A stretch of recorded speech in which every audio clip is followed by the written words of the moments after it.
Hello everybody, Happy New Year. It's Julia here from the Highly Sensitive Tarot, and I'm finally feeling well enough to sit and do this video. You might be able to tell my voice is still a bit croaky and a bit hoarse, and if I'm going to have a big coughing fit, I will pause the video so that you don't have to listen to it. I've been poorly about 7 days, I think, and as I said in one of my other videos, I haven't had a bug in about 3 years, so I was kind of shocked to get this, and quite frustrated, to be honest. New Year's Eve and New Year's Day I spent in bed, so there we go. I finally managed to get up today, and I've actually showered and washed my hair for the first time in about a week. I just, as you can see, it's still wet. I just couldn't face stripping off and washing my hair and then having to wait for it to dry and everything. I don't have a hair dryer. I know that's a bizarre thing to a lot of women, but I don't have one, and I've always just let my hair dry. And so in the winter, it's quite pesky because obviously it's cold and I just couldn't face it. But anyway, I've washed my hair today, and although I'm not right, I'm feeling better. So I'm here today to review or give my first impressions, really, of the decks that I got for Christmas, or the decks that I've bought for myself and received as presents over the Christmas and sort of New Year period. I've got 6 decks, and they're all quite different. One I bought myself, and the other 5 were bought for me. I'm not entirely sure. Well, I like all of them bar one deck, and I'm going to leave that deck until the end, and it was a present. But the person who bought it for me knows that I'm not kind of blown away by it, really. So I'm going to give my first impressions of it on this video. I don't know whether I'll keep it. I might sell it. I'm not sure. But anyway, yeah, I've got 6 decks, and I will put timestamps in this video so that you don't have to watch the entire lot, because it could take a while. So this first deck that I've got here is the Silver Witchcraft Tarot. This is not a new deck by any means. Many of you may be familiar with this deck. I think, in fact, out of the decks that I've got here, I think 1, maybe 2 of them are new decks that were released recently, and the rest are old decks, but they're new to me. So many decks are new to me. My collection is growing fast. So yeah, this is the Silver Witchcraft Tarot, and this is the deck that I bought for myself. I actually bought this secondhand on eBay, on one of my sort of window shopping evenings on eBay, and I don't know, I just felt quite captivated by these cards, I have to say.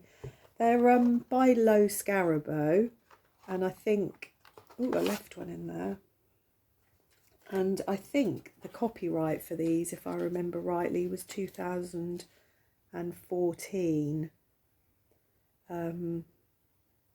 Yeah, 2014.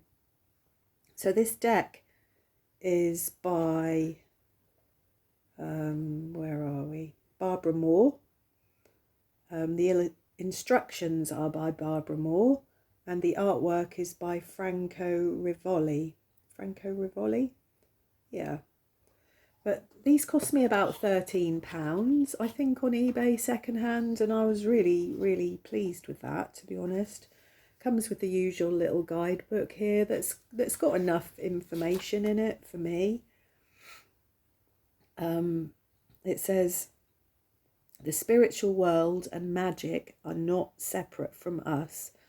The spirit of the divine is within everything that exists, seen and unseen, and connects us to each other and everything.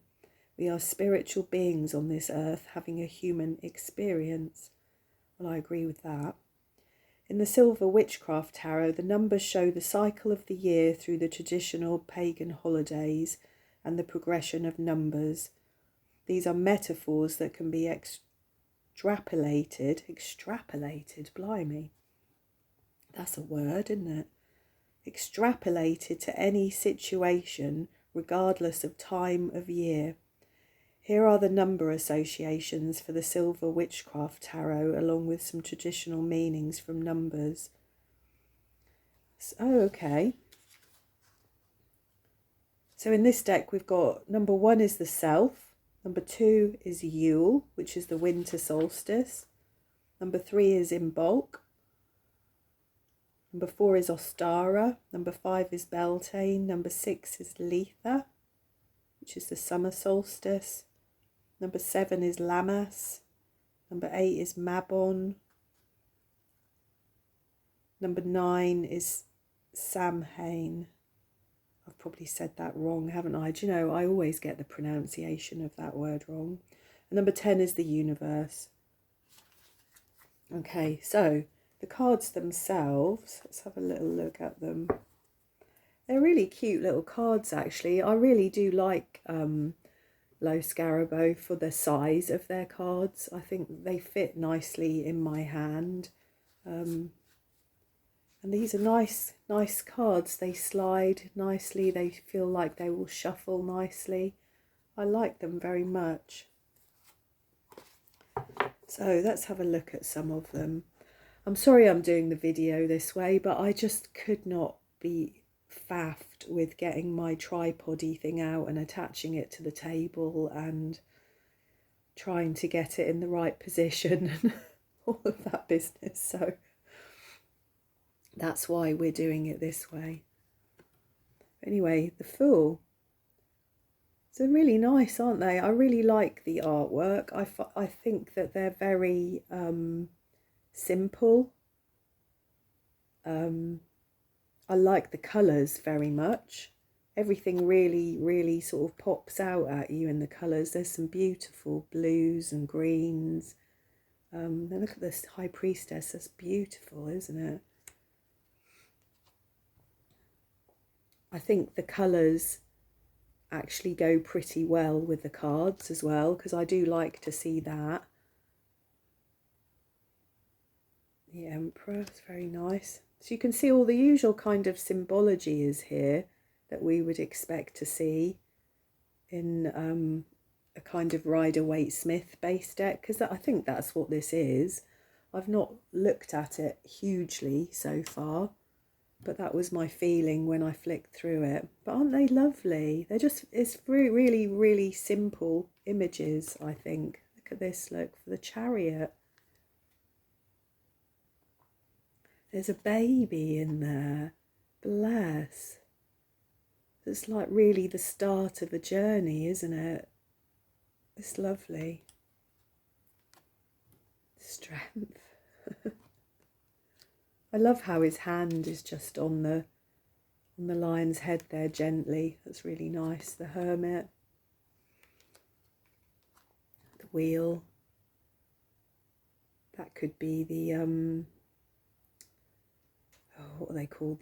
The Fates. Are they the Fates? The Fates? Have I got that right? Justice. Beautiful. Look at the Hanged Man. So clever, I think, actually. I do really like these. Death. I'm curious as to how they're going to read. They're beautiful cards, and what I'm discovering about tarot cards is sometimes the more beautiful they are, the harder they are to read with in some ways. You sometimes need to see things that are a bit darker, I think.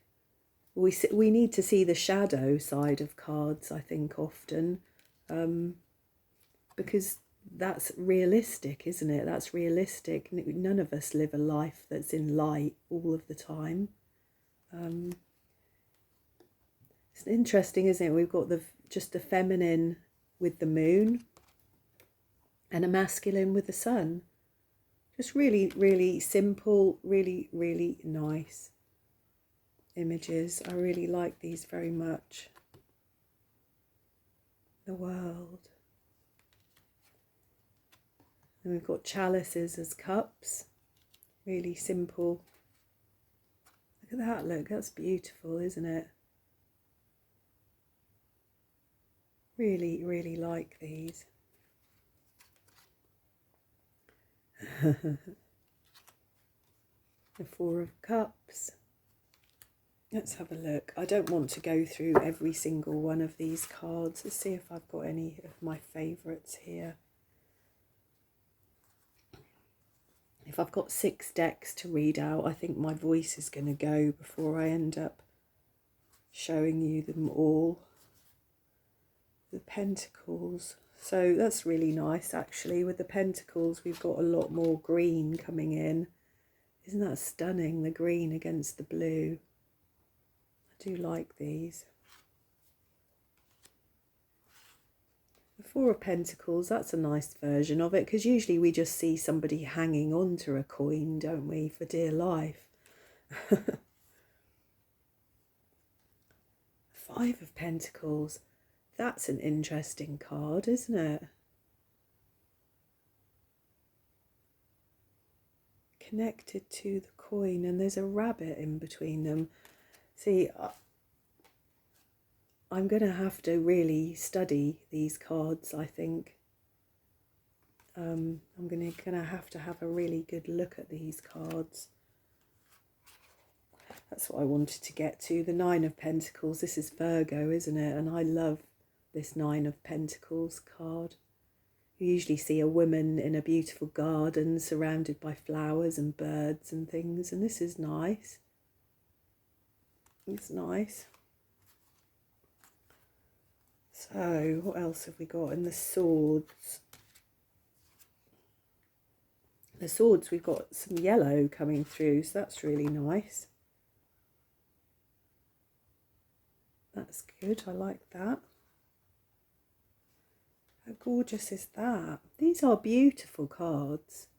But like I said, it will we will see what kind of readings that I get out of these, what kind of emotion I get out of them, because I think that's the thing. As I'm sort of flicking through them, I like cards that trigger my emotions, and so far these aren't in any way, so it will be interesting to see whether they do over time. And then we've got the wands, and we've got the sort of yellows and oranges and reds coming through. The cat, which is lovely. They're all in red gowns. So, you know, the colours are good. I really do not like when decks show, I don't know, red for swords or blue for wands, for instance, because that's just not how it works, is it? So there's all these lovely red gowns for wands. So yeah, beautiful. I really, really like these. I don't know whether I will just start reading with them or whether I'll put them to one side for a kind of deck study at some point.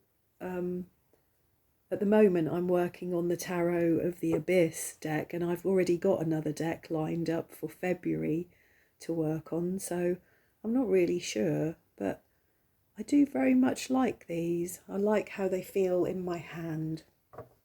So there we go. Okay, so the next deck is the Fairy Tarot Cards by Radley Valentine. And this is by Hay House, this deck. I'm sure that many of you have this deck or are familiar with it. I've wanted this deck for some time, actually. I think I said in... Oh, look, my hair is so wet. It's leaving wet patches on my t-shirt. I'll cover that back up again. I think I've said in other videos that I wanted to start collecting some fairy tarot cards, or some fae tarot cards, because I realised that amongst all of my decks I don't really have any. So my friend bought me these for Christmas. They were on my list, on my wish list, and I have to say they are beautiful cards. I don't know how old they are. Let's have a look at the copyright for this deck. So this is 2019, so they're not that old actually, are they? It's a nice purple box. I do like these kind of boxes. I think these are my favourite. They're just easy to store and sturdy, and yeah, I think they're my favourite. So this is a nice little book, really. There's a lot of information about fairy tarot cards in here. The reasons why they were developed, why they were created, how to use them, cleansing, choosing cards, spreads. And then there's quite a lot of information about each one of the cards. You get a picture and a sort of a couple of pages of information about each of the cards. And it looks like we have the major arcana, and then we have spring, which is wands, and we have summer, which is cups, and we have winter, which is air, and autumn must be pentacles, mustn't it? Which isn't fits for me. It's about right, I think, really. Yeah, earth, coins, pentacles. So yeah, really, really nice little book. Let's have a look at the cards. Really big, thick deck here. The cards are a tad big. They're a tad big for my hands, but they are beautiful cards. I hope you can see that properly. They're lovely cards, beautiful. And I really like, actually, that not only do these have keywords, they actually have almost a whole sentence, really. Like, we've got the Fool here, the dreamer, and this says, embrace your true purpose, begin a new adventure, and trust yourself. So, I mean, it's got all of the information there, really, hasn't it? The Magician, what's that say? You can do anything. Take charge of your life. You can manifest what you need to be a success. So some of these cards are stuck together, I'm realising. The High Priestess. Trusting your intuition. Careful reflection before taking action. Insights that come through meditation. To be honest, for me, they could have, you know, made these cards much, much smaller and possibly a tad less glossy as I'm starting to become more fussy about tarot cards as time goes on, which seems to be the natural order of things, doesn't it? But they are still beautiful in their own way, and I think that I will definitely use them. This has all the feel of like a more summery, spring summery deck for me, so this may not be something that I'll use for a while. But they are lovely. The Lovers. True love that is long-lasting, choices made from the heart, and a return to good health. Look at that, look, the Chariot with these sort of dragonflies pulling it. Justice. I really like the little fairy characters in this. They're really quirky, really nice. The Hermit. I'm always interested in the Hermit. That is one of the cards that is important to me. Find or be a mentor. Take a break from society. A commitment to your spiritual growth. Very nice. The Wheel. Strength. Awakening, which is the Hanged Man. Release.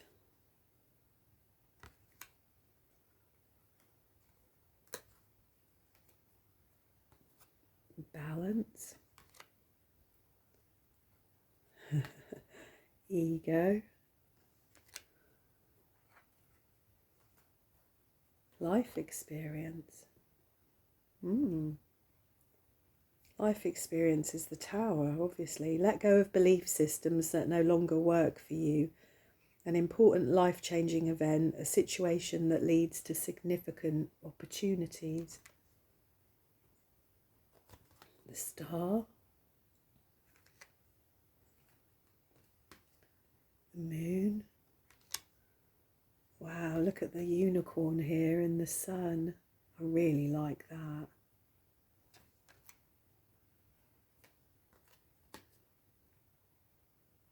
Renewal, Judgment. Oh, and there's, you hear how sticky they are, the World. So we've got Spring here, which, what did we say that was? Wands, I think. These are properly stuck together.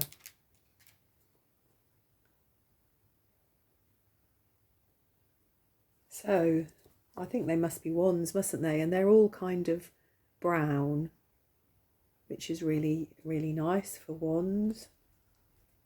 And then we've got Summer.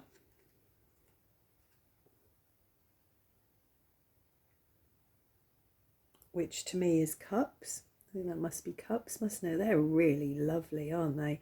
I think I could sit and stare at these cards actually for ages.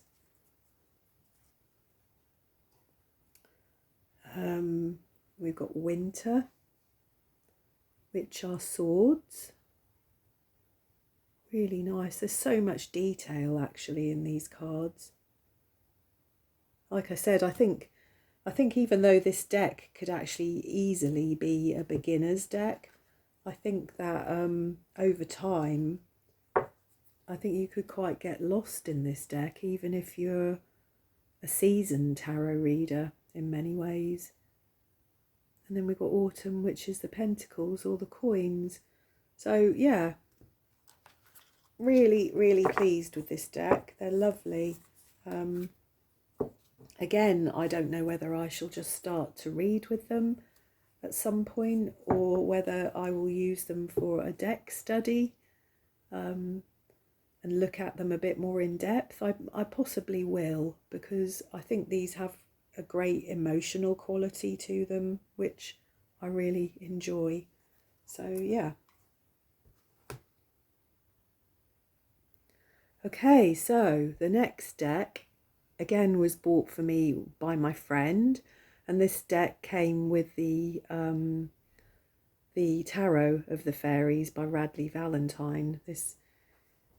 He bought me these as a sort of pair really together. So this is the Oracle of the Fairies, and this is by Karen Kay, who again I'm not familiar with. This deck is by Hay House again.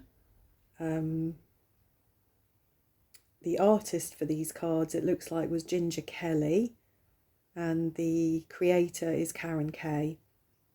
And it says on the back of the box, fairies are magical beings who are guardians of the planet. The 44 cards in this deck will guide you to connect with the fairy world to receive inspiration for your everyday life. Each reading will reveal positive and practical fairy insights, which is directly related to your own energy. Come play with the fairies. Well, that is what I hope to be doing. So let's have a look. It's a really cute little box. And oh my God, I mean, I could have this deck just to look at the back of the cards, couldn't you? Aren't they beautiful? I hope you can see that. Let's have a look at the book. So there's bits about how to get the most from your cards, things about the oracle deck, about fairies, interpretations of the cards. It looks like there's 4 or 5 spreads here, a fairy ring, various other things, fairy star. Usual sort of Hay House book. They're normally pretty good, I think, for including all the necessary things that you might want to look at. The cards themselves, like I said, look at the backs of them. They're just beautiful, aren't they? I really like that. So, what have we got? Abundance. Prepare yourself for incoming abundance. Release any mental blocks you may have. In fairyland and human land, there is enough abundance for everybody. Very nice. Ask for help. Angels are celestial beings who protect everyone, and the fairies say now is the time for you to ask for angelic assistance. Believe in magic. Open your eyes and see the magic that's all around in nature. The fairy of the Northern Lights says that you are part of nature, so you are magical too.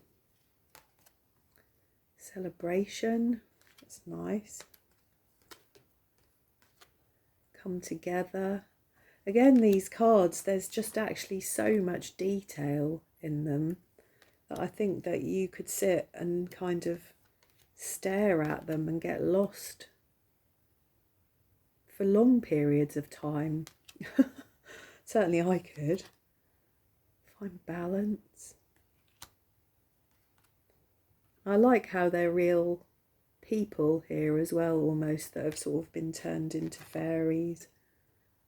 That's nice.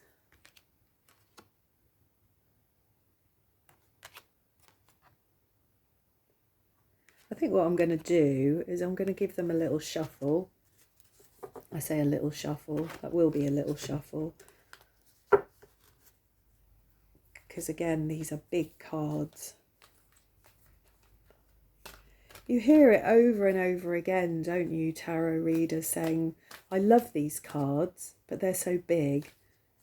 And you just think, surely the publishers of these cards would hear that at some point and make their decks a little bit smaller.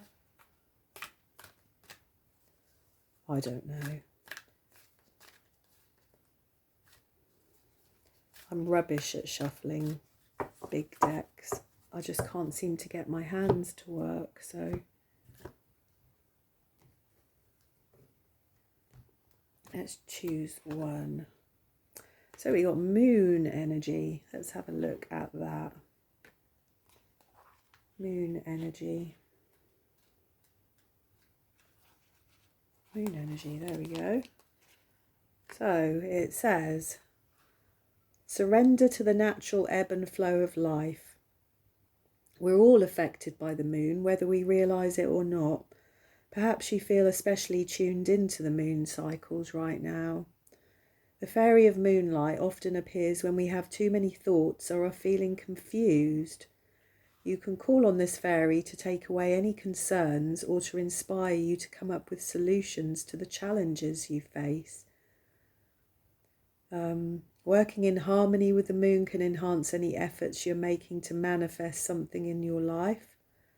The new moon phase is the perfect time to plant the seed of a wish that you might have. The moon's waning phases are best for releasing anything that no longer serves your highest good. And when you place a crystal in moonlight, it will absorb the magical moonbeams, which then can be used for fairy spells. The fairy of moonlight also sends inspiration for you to write down your thoughts, poetry or songs. Writing down what's in your head can be very therapeutic. Don't censor your thoughts. Once the words are on the paper, you are symbolically released from them. You can then burn or bury the paper to fully release your cares, worries, or concerns.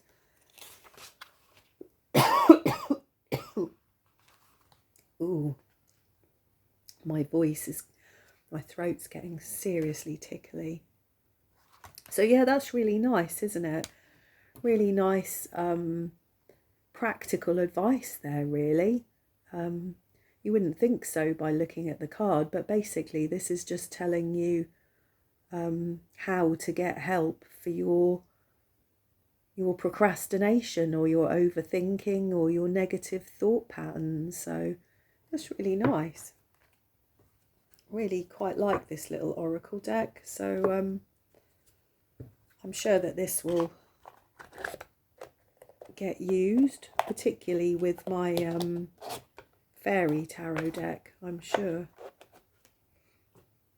So yeah, really, really nice little box. Okay, so this next deck is called the Movie Tarot, and again, this was a present from my friend. It is something I had my eye on for a while. I kind of like quirky, different decks. I sometimes find if it's a deck about something that you know a great deal about already, that it can sometimes add extra layers to your reading. So I know this is probably not everybody's cup of tea. Who is this by? Lawrence King Publishing. This is 2020. It says illustrations by Natalie Foss. Text by Diana Text by Diana McHon Collis. Oh dear, I haven't pronounced that right at all. Concept and design by Mylene Mozaz. Oh. So it says, be guided by the stars. Reframe your personal tarot journey in the spirit of iconic movie legends with Movie Tarot. A 78-card deck with a booklet. Your storyline is in the cards. So that's the back of the box. So I have got a similar deck to this one called the Art Oracles. I think it's made by the same people. And I quite like that deck, actually. The card stock is not the best. It's a bit cardboardy. And the booklets that come with them are not the best. But there's enough information in them, to be honest. So who are these people? Natalie Foss is a Norwegian illustrator. Looks like she's written for Penguin. Or she's illustrated for Penguin. And the BBC. Wow. If you've watched many of my videos, you'll know my opinions of the BBC.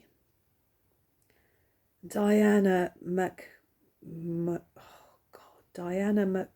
going to call her Diana Collis, has studied and practiced tarot for over 30 years and co-founded the Tarot Association of the British Isles. Ooh. That's interesting, isn't it? So what have we got in here? So there's an introduction about tarot. There's an introduction about movies. She talks about the hero's journey, how to conduct a reading, how to draw and interpret cards. There's a couple of spreads here, which is nice. And then there's a colour picture and a little explanation of each of the cards. Some of them, I had a quick flick through it, some of them are quite easy to tell who it is and some not so much. But that may well be just my knowledge of films, I don't know.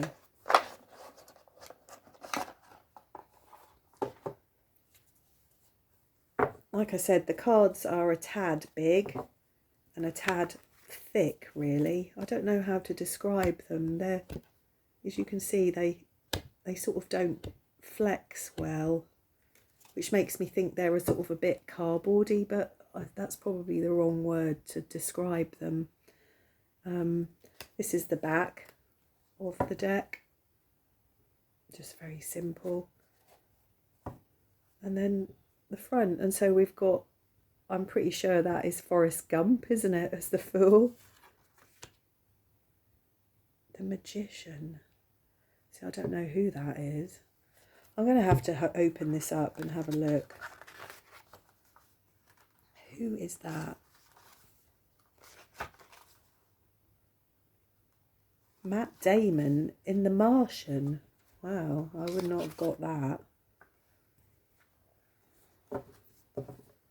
So Matt Damon as The Martian. This is Winona Ryder, I think, in Beetlejuice.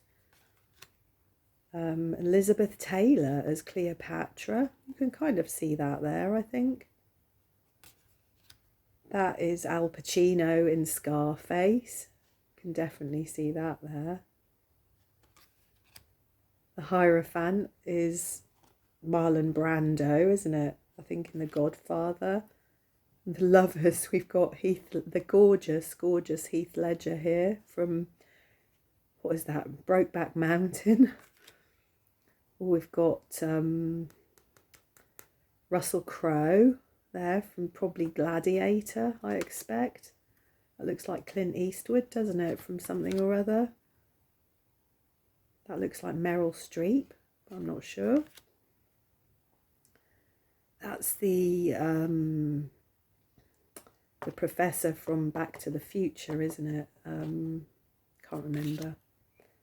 Ooh, that's, what's her name? Her name's gone out of my head. This is Aliens, isn't it? Sigourney Weaver. Yeah, Ellen Ripley. That's it. The Hanged Man is Bjork in Dancer in the Dark. Oh, I don't know what that is. This is Donnie Darko, I think, but I don't know the character. Judgment, not sure what that is either. I was thinking Shawshank Redemption, that's it, isn't it? That's Morgan Freeman. Selma Hayek, in Dusk Till Dawn. Very sexy. Who's that? Samuel Jackson, is it? Samuel Jackson? Yeah, Pulp Fiction. Who is that? The star. Is that Judy Garland? I think it is, isn't it? Judy Garland. Got David Bowie. We've got, oh, who's she? I know the film. Sound of Music. Maria von Trapp. That's it, Maria von Trapp. Then we've got Uma Thurman as the bride in Kill Bill. Excellent film. What's her name? Lilu, The Fifth Element. That's it. Can't remember her name. And then we get into the minor arcana. What have we got? So we have a person for the aces, and then all of the other cards look like they're pips. Yeah. I'm not a big fan of pips, to be honest. But you usually find that. I mean, in my Stranger Things deck, that's a bit pippish in some of the minor arcana. I don't know his name. Ooh, The Matrix, excellent film. Who's that? Tomb Raider? I don't know. Angelina Jolie, maybe. Oh God, what's his name? Gene Wilder, that's it. Charlie and the Chocolate Factory. And then we're on to cups. I'm not sure who she is. And then the cups, as I said, are all quite pippy. let's go through those. And we've got a Page of Cups. I'm not sure who that is. Knight of Cups. Queen of Cups. And the King of Cups. I don't know who they are. Let me have a look. Is it going to tell me? Actually doesn't tell you who they are, actually, in the... Or does it? Yes, it does. Does it? Bill, oh, it does, yes. Sorry. This is what you get, like, for the court cards. There's pictures of them all, and it will tell you what kings are, queens are. And then we've got Bill Murray, Harrison Ford, Tom Cruise. I didn't get any of those, did I? Audrey Tautou in Amelie. Jennifer Lawrence in The Hunger Games. Who else have we got? Will Smith in Men in Black. Robert De Niro. Yeah. Ace of Swords. Joe, my brain at the moment. I know who that is, but I can't get the name out.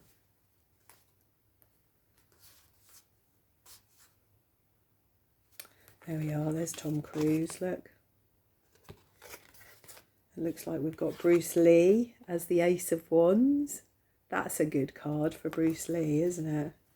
And then who else have we got here? And we've got Will Smith. I don't know who that is. That's The Hunger Games, I think, isn't it? Jennifer Lawrence, possibly. And Harrison Ford is the King of Wands as Raiders of the Lost Ark. That's a good one for him, isn't it? So there we go. I think I can see myself using these, actually. They're a little bit of a sort of novelty item, aren't they? But, you know, I use my Game of Thrones tarot quite a lot. I enjoy my Stranger Things tarot, my Haunted House tarot, which is very film-like. So I can see myself using these for sure. I do like them very much. So yeah, there we go. Please do tell me in the comments which of my decks you like or you might have already that you might have experience of. That would be great. Okay, so this next deck was bought for me by my son for Christmas. And this is a deck I had wanted since I'd seen it, I think on Amazon before it was released, because it was only released a few weeks ago, I think. I'm a big fan of artwork generally, and obviously Bosch is the Garden of Earthly Delights. It's really weird, strange, somewhat disturbing art, but I do like it very much. I love the box that it comes in. It's beautiful. You can see this lovely metallic blue. It's just gorgeous. Let's have a read at the back of the box. So this is Rockpool Publishing, and it says on here Travis McHenry, so I'm assuming that's the creator. So it says a deck of daydreams and nightmares. There are few artists whose work has sustained the power to shock, amaze and delight audiences for over 500 years.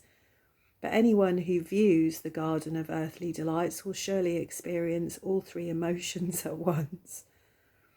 Although Hieronymus Bosch has a reputation of being a brilliant madman, in his time he was regarded as a master of art.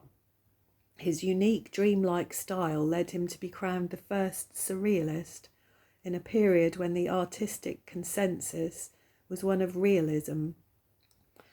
So, renowned occultist and best-selling author Travis McHenry has painstakingly isolated scenes and characters from Bosch's works to capture the philosophy of traditional tarot cards. The result is a deck that is beautiful, inspirational, and unlike anything that you've ever seen before. Sometimes humorous, sometimes haunting, but always captivating. This deck sets a new benchmark for modern tarot card decks. And this is not like any other tarot card deck at all. I have had a brief look through this and I've realised it may be a deck that I end up using as an oracle deck, just because it's not set out in a very traditional tarot way at all. Look at this, look. Oh, how rubbish am I? I open it up and they all fall out. I'll blame my lurgy on that, I think, my illness. There, I just wanted to try and show you the whole sort of triptych of the artwork there. I do hope you can see it. Imagine, I would love to go and see this, you know, on a wall, you know, life size, huge. I think it's a painting you could just stand or sit in front of all day and you'd still find new things to look at. So this deck, I think, will definitely be a sort of slow burner, if you like. Although I love it, I think it's going to really take me some time to get to know and use. So, as I said, we've got this beautiful box, which is just so nice. And then this book, really, really nice book. And in the book we have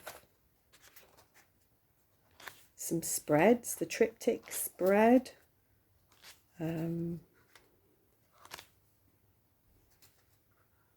What have we got?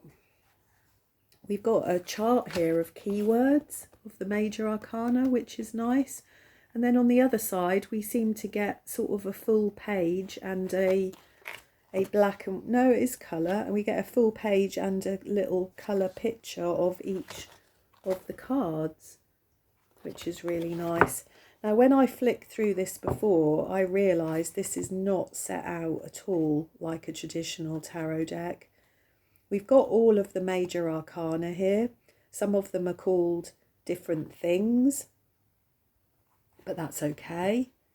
In fact, most of them are called different things. Like the devil is called temptation. Judgment is called the ascent of the blessed. What have we got? The Virgin Mother is the Empress. The Mistress of Terror is the High Priestess. So they all have a different name, but we do have all of the major arcana. And then when we get onto the minor arcana, it is very different. So I shall read you what it says here. It says, instead of forcing Bosch's images into the traditional four suits of the tarot, this minor arcana has been designed around Bosch's motifs and allegories. His most commonly recurring symbols were berries, birds, skates, swords, vessels, books and coins. So many of these symbols have familiar correspondences in the traditional tarot. With the suits arranged, it is not necessary to rely on numbered cards. Each suit is now comprised entirely of court cards, along with an ace. So we're not going to have numbers 2 through to 10, it seems, in this deck. We have major arcana, court cards, and the court cards are different also, as you would expect, and then we get an ace as well. And the ace represents the suit's meaning as a whole. So this novel approach brings new life to the minor arcana. And once the octaves of the court cards are learned, reading with these cards becomes second nature. The corresponding elements provided here are simply to help understand the general meaning of the suits and do not form part of Bosch's symbology. So, like the suit of berries would correspond to the earth, so to pentacles, and it looks like we get a page, a knight, a baron, a princess, a queen, and a king, and an ace.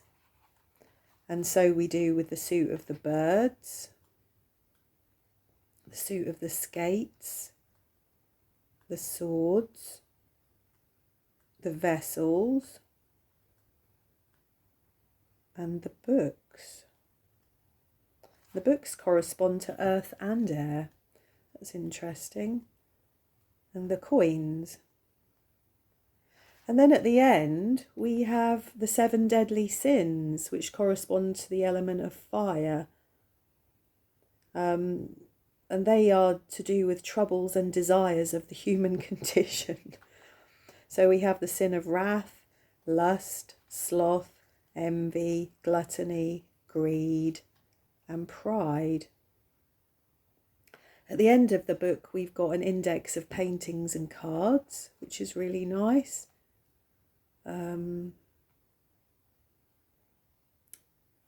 Yeah, it shows you where you will find these images on the cards within the original painting, within that triptych, and within various other paintings. There's an index of cards and paintings. As you can see, there's lots of information on the actual cards and the paintings. There's something here about the author. He also did his first, what's he done? The Demon Possessed Tarot is one of his. The Artist. Yeah, so that's it. So let's have a quick look through some of these cards. I'm obviously not going to be able to do them justice here because these are cards that really, really need study. And these are my next project. These will be February for me. I'm going to do quite a deep dive with these cards. I shall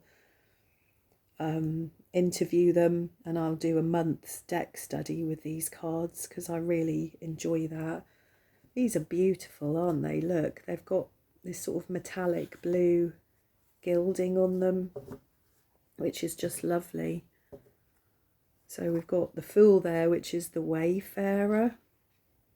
And there are keywords on these cards, so that kind of helps. It says the path ahead, adventure, and choices. We've got the Conjurer, the Mistress of Terror, which is the High Priestess, the Virgin Mother, the Empress, beautiful. I'm sorry, I can't read these in the camera. The words are too small. The Kings of the East, which is the Emperor. We've got the Surgeon, which is the Hierophant. Bless. We've got the Lovers. We've got Deception. Wow, see, look at these cards. These are crazy cards, aren't they? Ignorance, which is strength.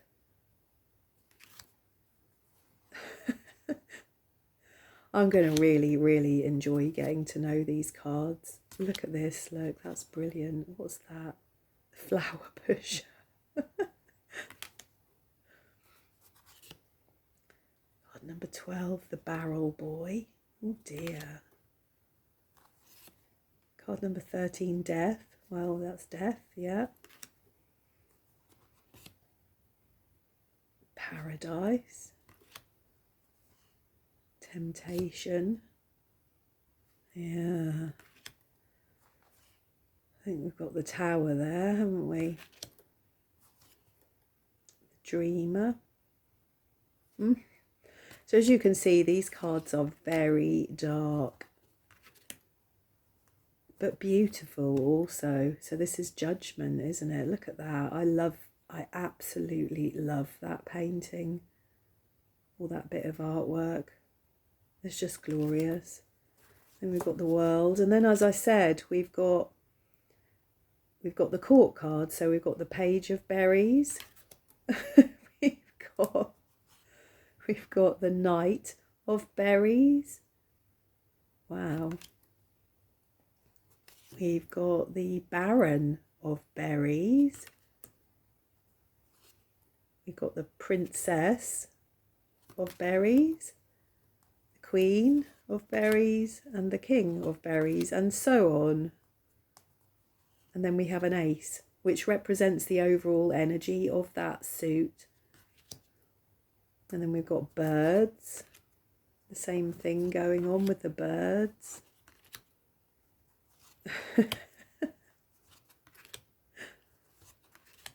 Like I said, I think you could look at this deck all day long, and every time you would see something different in it, wouldn't you? I was just trying to get to the sins at the end of the deck here. So we've got the Sin of Wrath, and that says anger, rage, inability, incompetence, and conflict.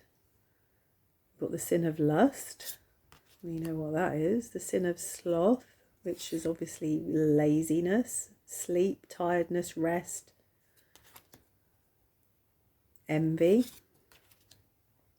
gluttony, food, eating, consumption, and cooking. So they're all quite simple, the keywords on them. Pride, and then lastly, greed. Yeah. So there we go. I don't know what you think about these cards. I don't know whether any of you have got these cards already, whether you're using them, how you find that you're best using them. Do you use them as oracle cards, or do you try to read with them as tarot cards? I would be really interested to know. They are beautiful. And to be honest, I can't wait to get started with them in February. So there you go. The Hieronymus Bosch Tarot by Travis McHenry. Okay, so this last deck, which is too big for me to get in the shot properly, is Inner Child cards. And this is actually a tarot deck, a fairy tale tarot deck. And it's by Isha Lerner and Mark Lerner, and illustrated by Christopher Guilfoyle. This is by Bear and Co. Bear and Company, Rochester, Vermont. Bear and Company Books. I've never heard of them. These were bought for me as a Christmas present. And these are the deck that I said at the beginning that I just really am not sure whether I will keep. And that's for many reasons, to be honest. It's a really nice idea, a fairy tale tarot, inner child work. I mean, these are all things that I love. You know, I do a fair amount of inner child work. It's great shadow work. I love fairy stories. I love fairy tales. But there's just something, I don't know, there's just something about this deck that is not really doing it for me. So in this huge box, which, to be honest, I don't really like, it annoys me when decks come in boxes like this, because I just don't have the storage for them, and they just seem a bit pointless, really. But it comes with this lovely, lovely book, and it really is a lovely book. I mean, let me see, is there anything I can read off the back? What have we got? So, this is a revised edition of the bestseller. Well, I wasn't aware that there even was an original to this. Let me see. Oh, so there's a copyright in 1992 and 2002. So this is, yeah, this is obviously been published before.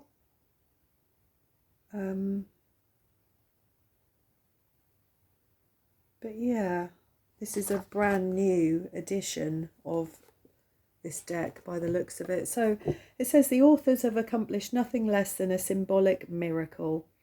In a child card, pluck and play with resonant chords of emotional memory and the psychic life trapped away in long forgotten childhood stories, which fabulous. I love the idea of that.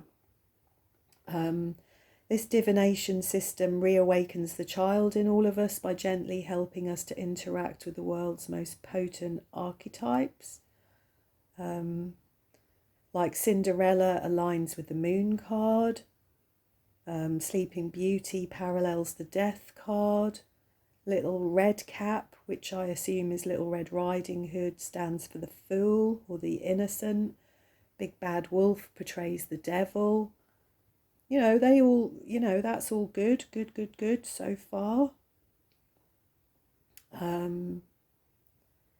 So yeah, so they're saying by referencing fairy tale archetypes, these cards give adults an especially clear reflection of the child within and imaginative access to the soul's own personal truth. And because of their playful nature, these cards are equally well suited for use with children. And actually, from looking at the cards, I think these cards would be fantastic for children or teenagers or anyone just sort of starting out on the journey of tarot. The book, it's a really nice book. There's an awful lot of information in here. Tells you how to use this deck, with children. There's several layouts here. And each one of the major arcana is aligned with a fairy story. And so are the court cards by the look of it here. They're called like the Child of Wands, the Seeker of Wands, the Guide of Wands, and the Guardian of Wands. And they each have a fairy story also, but not numbers 1 through 10. So like the Child of Swords is Pinocchio, the Child of Wands is the Little Prince, the Child of Hearts is Goldilocks, and the Child of Crystals is Huck Finn. So what is nice about this is that all of the fairy stories in here I'm actually familiar with. They're all fairy stories from my childhood. We've got Snow White, Alice in Wonderland, Jack and the Beanstalk, the Big Bad Wolf, Rapunzel, Cinderella, the Three Little Pigs, the Pied Piper, Pinocchio, Robin Hood, Goldilocks, the Little Prince, the Fairy Godmother, Mother Goose, the Emperor's New Clothes, Hansel and Gretel, Peter Pan, Beauty and the Beast. So you can see they're all stories that we're pretty much familiar with. You get a lovely picture of the card, and then you get how much you get three pages of information about the story. So for instance, Snow White, it tells you the traditional tarot archetype for Snow White is the Hermit, and the zodiacal ruler is Virgo. So that's interesting. Snow White is the Hermit. Yeah. So, and the stories in here are lovely. It's well written, the book. But so far it all sounds brilliant, doesn't it? But what I do have issue with, really, what I don't like is the cards. And that's such a shame, isn't it? Again, massive cards, which if they were oracle cards, I would kind of go with. But these are tarot cards. I mean, it would fill up my entire table to do a spread with them. You get and also the cards are really, really thin, as you can see, extremely thin. I don't know how I would shuffle these cards, to be honest. Yeah, I'm hard pushed to like them in any way whatsoever, these cards. I also really don't like the artwork on these cards. I expect that many of you will, but I don't like it. I find it quite childish. I don't know. I mean, they are fairy stories, so, you know, I'm not expecting sort of really adult themes in the cards, but, well, these look like they could have come out of a children's book, don't they? They look like the images that could have come out of a children's book, which is perhaps what the creator intended for these cards. Oh, we've got Hansel and Gretel there, the lovers, haven't we? I don't know what it is, but I'm not sure how and when I would actually use them. I was just sort of struggling with it. Some of the images are nice, some of the colours are nice. That's an interesting one, the big bad wolf, which is the devil. I don't know. I just can't. At the moment, I'm just kind of struggling to see where and when I would actually use these cards. Some of them are quite pretty in their own way. I mean, these fairy ones are beautiful, aren't they? Two of Wands, Three of Wands. Yeah, they are very pretty. The flowers are pretty, the fairies are pretty. But the cards are just massive. I'd have rather had much smaller cards that were a slightly better quality.